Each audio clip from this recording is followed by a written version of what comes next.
এই গল্পটা হচ্ছে রূপগঞ্জের ছোট্ট একটি গ্রামে। সেই গ্রামে আব্দুল্লাহ নামে একটি গরিব জেলে ছিল, যে কিনা মাছ ধরে তার সংসার চালাতো। আব্দুল্লাহর দুটি ছেলে ছিল, রহিম আর করিম। ওরা দুজন অনেক ছোট ছিল। ওরা দুজন ওর বাবার সাথে নদীর কাছে মাছ ধরতে যেত। ওর বাবা যখন মাছ ধরতো সেটা দেখে ওরা দুই ভাই অনেক খুশি হতো।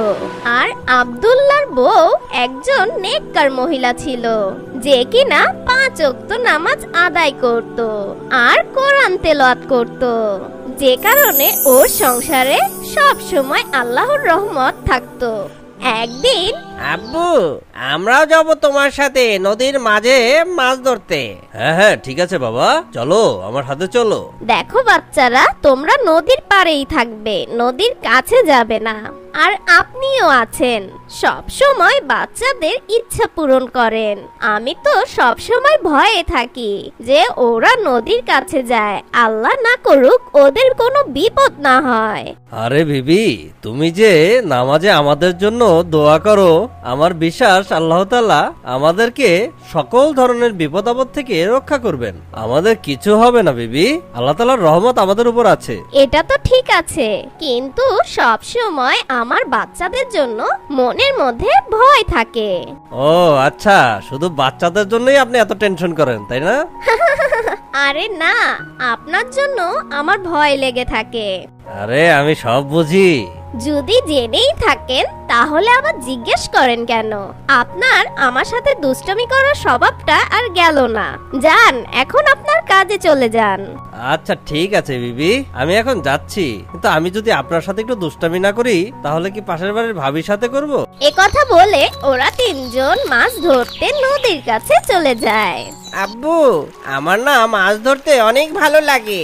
আচ্ছা ঠিক আছে ছেলেরা, কিন্তু তোমার মা তো মানা করেছে তোমরা নদীর পাড়েই দাঁড়িয়ে থাকো, আর এখানে কোনো ধরনের দুষ্টামি করবে না, কেমন? যদি বেশি লাফালাফি করো তাহলে কিন্তু মাছগুলো চলে যাবে। ঠিক আছে আব্বু।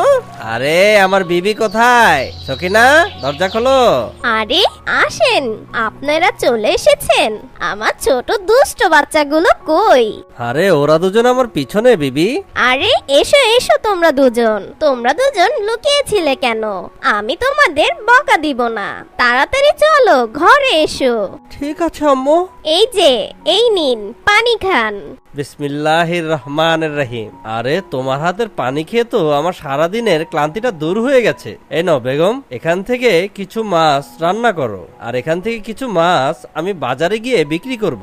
ওরা সেদিনকে রাতে খাবার খেয়ে ঘুমিয়ে পড়ে, আর পরের দিন সকালবেলা আব্দুল্লাহ বাজারে গিয়ে সেই মাছগুলো বিক্রি শুরু করে। আরে আসেন আসেন, তাজা তাজা মাছ নিয়ে যান, একদম জীবন্ত মাছ নিয়ে যান। আরে একদম তাজা তাজা মাছ নিয়ে যান, আসেন এই মাছ খান আর নিজে স্বাস্থ্য বানান। আরে ভাইয়া, আমাকে 1 কেজি মাছ দিয়ে দাও। মাছগুলো তাজা আছে তো? আর হ্যাঁ, মাছগুলোর কাঁটা কম হবে তো? হ্যাঁ ভাইয়া, এই মাছের একটাই কাঁটা, একবার নেবেন বারবার আসবেন। ও দেখে তো মনে হচ্ছে তাজাই। এভাবে আব্দুল্লাহ সব মাছ সেদিন বিক্রি করে বাড়ি রওনা দেয়, আর রাতের বেলা নিজের ঘরে পৌঁছে যায়। আসসালামু আলাইকুম, এসে গেছেন? সব মাছ বিক্রি হয়ে গেছে? আলহামদুলিল্লাহ। চলো বাচ্চারা, আমরা নামাজ পড়তে যাই। এ কথা বলে তারা সবাই নামাজ আদায় করে। পরের দিন সকালবেলা আব্দুল্লাহ যখন মাছ ধরতে নদীতে যেতে থাকে, তখন পিছন থেকে তার বাচ্চা বলে, আব্বু, তুমি কোথায় যাচ্ছ? আমাদের নিয়ে যাও। হ্যাঁ হ্যাঁ বাচ্চারা, চলো আমার সাথে চলো। ওরা তিনজন নদীর পাশে বসে মাছ ধরতে থাকে, কিন্তু অনেক দেরি হয়ে যায়। তারপরও আব্দুল্লাহ আজকে কোনো মাছ পায় না। হে আল্লাহ, আজকে কি হয়ে গেল? একটা মাছও তো আমার জালে উঠছে না, এখন কি হবে? এ কথা বলে আব্দুল্লাহ মাছ ধরতে তার নৌকা নিয়ে নদীর মাঝখানে চলে যায়। হ্যাঁ, এখানে তো অনেক মাছ দেখা যাচ্ছে, কিন্তু বাচ্চাদের এখানে নিয়ে আসলাম, এটা কি ঠিক হলো? নদীর মাঝখানে তো বিপদ ঘটতে পারে। বাবারা, তোমরা নৌকার দড়িটা শক্ত করে ধরে রেখো, আমরা নদীর মাঝখানে এসে পড়েছি, এখানে যে কোনো সময় যে কোনো বিপদ ঘটতে পারে। আব্বু তুমি চিন্তা করো না, তুমি মাছ ধরো, আমরা আছি এখানে, দড়ি ধরে আছি। এই কথা বলতে না বলতে রহিম আর করিম দেখতে থাকে যে নদীর মাঝখান থেকে একটি কুমির আসছে। আব্বু দেখো ওটা কি আসছে। হে আল্লাহ, এ তো কুমির। হে আল্লাহ, আমাদের সাহায্য করো, তোমার রহমত নাজিল করো। এই বলতে না বলতে আব্দুল্লাহ জাল ফেলেই নৌকা নিয়ে খুব দ্রুত নদীর কিনারায় যেতে থাকে আর জোরে জোরে নৌকা চালাতে থাকে। কিন্তু ওই কুমিরটা খুব জলদি জলদি তাদের নৌকার কাছে চলে আসে আর নৌকাটা উল্টে ফেলে দেয় আর ওরা তিনজন সেই পানির মধ্যে ডুবে যেতে লাগে। হে আল্লাহ, আমি আমাকে বাঁচাবো নাকি আমার বাচ্চাদের বাঁচাবো? আব্বু আমাকে বাঁচাও, আব্বু আমাকে বাঁচাও, আব্বু এই কুমিরটা তোমাকে খেয়ে ফেলবে আব্বু। ঠিক তখনই কুমিরটা করিমের কাছে চলে আসে আর সেই কুমিরটা করিমকে গিলে খায় আর করিমকে গিলে খেয়ে কুমিরটা সেখান থেকে চলে যায়। হে আল্লাহ, এ কি হলো আমার ছেলের সাথে? আজকে আমার বাচ্চাটা আমার থেকে আলাদা হয়ে গেল। ভাইয়া তুমি কোথায় ভাইয়া? হে আল্লাহ আমার ভাইটাকে ফিরিয়ে দাও, হে আল্লাহ রহম করো আল্লাহ। হে আল্লাহ এখন আমি আমার আম্মি জানকে কি বলবো? উনি তো শুনলে জ্ঞান হারাবেন। বাবা, আমি তো কিছুই বুঝতে পারছি না। তোমার মাকে কিভাবে এই কথাটা বলবো আর তোমার আম্মুকে আমি কিভাবে সান্ত্বনা দেব?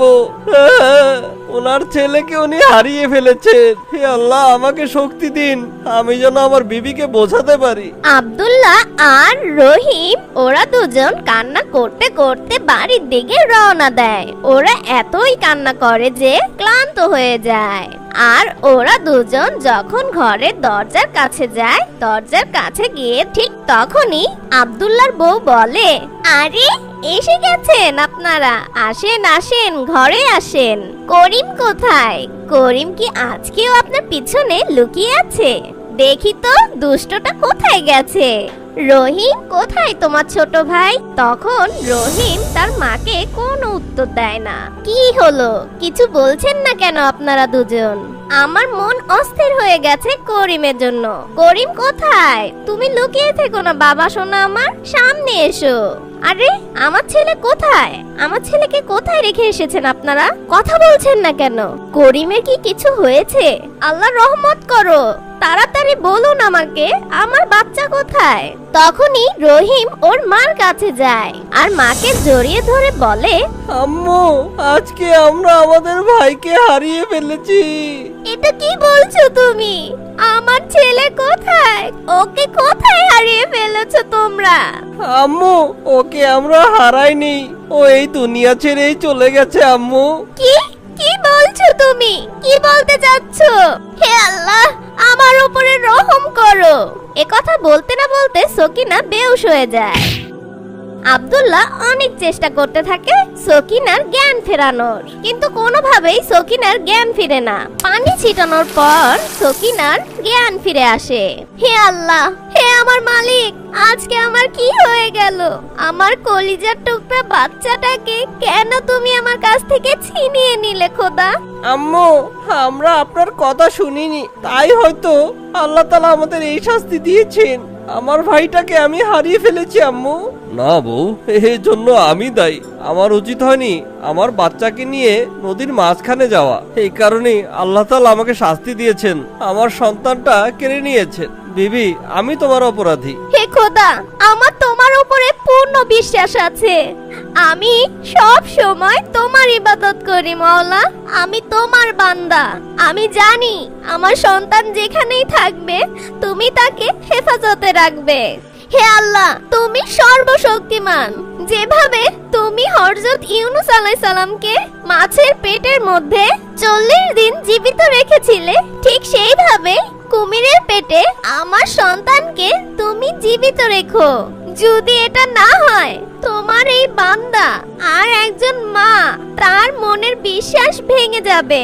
হে আমার রহমতের মালিক, তোমার রহমত নাজিল করো। হে আল্লাহ, তুমি তোমার বান্দার এই দোয়া কবুল করো খোদা। তোমার ইচ্ছা ছাড়া গাছের একটা পাতাও নড়ে না।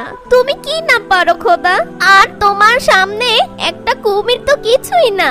হে আল্লাহ, তোমার রহমত নাজিল করো খোদা, তুমি সর্বশক্তিমান খোদা। এই বলে ওরা তিনজন মিলে আল্লাহর কাছে মোনাজাত করে আর মোনাজাতে অনেক কান্নাকাটি করতে থাকে। ঠিক সেই সময় আকাশে গর্জন উঠতে থাকে, বাতাস খুব জোরে চলতে থাকে।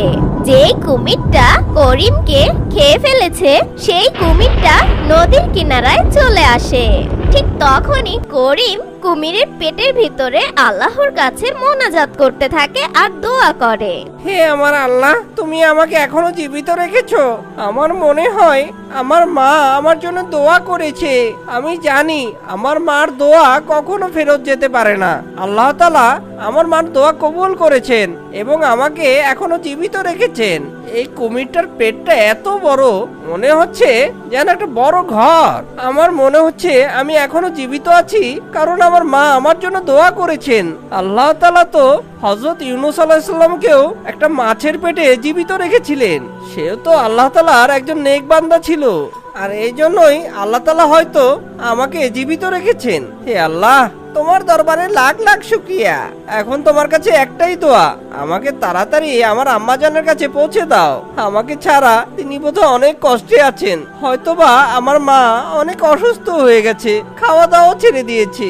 আমি জানি আমার আম্মি জান আমাকে সবচেয়ে বেশি ভালোবাসে। ঠিক তখনই অনেক জোরে জোরে বাতাস বইতে লাগে। ঠিক তখনই একটি ফেরেশতা পৃথিবীতে আসে আর সেই ফেরেশতা কুমিরের কাছে আসে আর একটা জাদুর মাধ্যমে সেই কুমিরের পেট থেকে করিমকে বের করে নিয়ে আসে। তখন সেই ফেরেশতা করিমকে বলে, ওঠো বাবা, তোমার মা তোমার জন্য অপেক্ষা করছে। তখন করিম বেহুশ পড়েছিল আর সাথে সাথে সেই ফেরেশতা করিমের উপরে একটি আলোর রশ্মি ফেলে আর সাথে সাথে করিমের জ্ঞান ফিরে আসে। হে আল্লাহ, এ তো কোনো ফেরেশতা মনে হচ্ছে। আপনি ফেরেশতা নন? আপনি তো একজন ফেরেশতা, তাই না? হ্যাঁ, আমি আল্লাহ তাআলা একজন নেক ফেরেশতা। আমি আল্লাহ তাআলার হুকুমে তোমাকে এই কুমিরের পেট থেকে পাঠাতে এসেছি। যারা আল্লাহর উপর ভরসা রাখে, আল্লাহর হুকুমে আমি তাদেরকে রক্ষা করতে এই দুনিয়াতে আসি। হে আল্লাহ, তোমার দরবারে লাখ লাখ শুকরিয়া। তুমি সবার দোয়া শোনো। আমার বিশ্বাস আরো দৃঢ় হয়েছে তোমার প্রতি। এরপর সেই নেক ফেরেশতা বলতে থাকে, শোনো করিম, তুমি তোমার বাবা মাকে কখনো কষ্ট দিবে না। সবসময় তাদের উপদেশ মেনে চলবে আর নামাজ কায়েম করবে। কোরআন তেলাওয়াত করবে। নামাজ আমাদের জন্য ফরজ, আর কোরআন তেলাওয়াত করলে আল্লাহ তাআলা আমাদের সকল ধরনের বিপদ আপদ থেকে রক্ষা করেন। যদি আল্লাহ তাআলার কোনো নেক বান্দা কোনো বিপদে পড়ে, তখন আল্লাহ তাআলা তার নেক ফেরেশতাদের সেখানে পাঠিয়ে দেন আর সেই বান্দাকে সাহায্য করেন। এই না, এটা একটা জাদুর গালিচা। এখানে তুমি বসে বসে এটা তোমাকে তোমার ঘরে পৌঁছে দেবে। করিম আল্লাহ তাআলা শুকরিয়া আদায় করে সেই গালিচায় বসে পড়ে আর সেই গালিচা মেঘের উপর দিয়ে করিমকে তার বাড়ি পৌঁছে দেয়। হে জাদুর গালিচা, তোমাকে অনেক শুকরিয়া। তুমি এখন যেতে পারো। তখন সকিনা ঘরে বসে করিমের কথা মনে করে কান্না করতে থাকে। হে খোদা, আমার কলিজার টুকরা আমার কাছ থেকে আলাদা হয়ে গেছে। আমার যে কি কষ্ট লাগছে।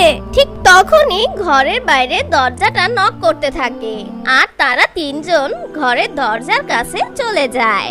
আর দরজা খুলতে না খুলতেই তারা দেখে করিম তাদের সামনে দাঁড়িয়ে আছে। এই দেখে রহিম অনেক খুশি হয়ে যায়। হে আল্লাহ, তোমার দরবারে লাখ লাখ শুকরিয়া। আমার ভাই আমার কাছে ফিরে এসেছে। হে আল্লাহ, তোমার দরবারে লাখ লাখ শুকরিয়া। হে খোদা, তুমি আমার বাচ্চাকে আমার কাছে ফিরিয়ে দিয়েছো। আম্মি জান, আমিও অনেক কান্না করেছি। আম্মি জান, আমি আপনাকে অনেক ভালোবাসি। আমিও তোমাকে অনেক ভালোবাসি আমার বাচ্চা। হে খোদা, তোমার দরবারে লাখ লাখ শুকরিয়া। ঠিক তখনই ওরা সবাই মিলে আল্লাহর দরবারে মোনাজাত করতে থাকে। হে খোদা, আমাদের নামাজ পড়ার তৌফিক দান করো আর আমার ঈমান শক্ত করে দাও। আমি যেন সব সময় তোমার ইবাদত বন্দেগে মশগুল থাকি। হে খোদা, আমরা সব মুসলমান যেন তোমার ইসলামের পথে চলতে পারি, সেই তৌফিক সবাইকে দান করো খোদা। তুমি সর্বশক্তিমান। আমিন। আল্লাহু আল্লাহু তুমি জাল্লে জালালু, শেষ করা তো যায় না গিয়ে তোমার গুণগান। তুমি কাদের গফফার, তুমি জলিল জব্বার, অনন্ত অসীম তুমি রহিম রহমান।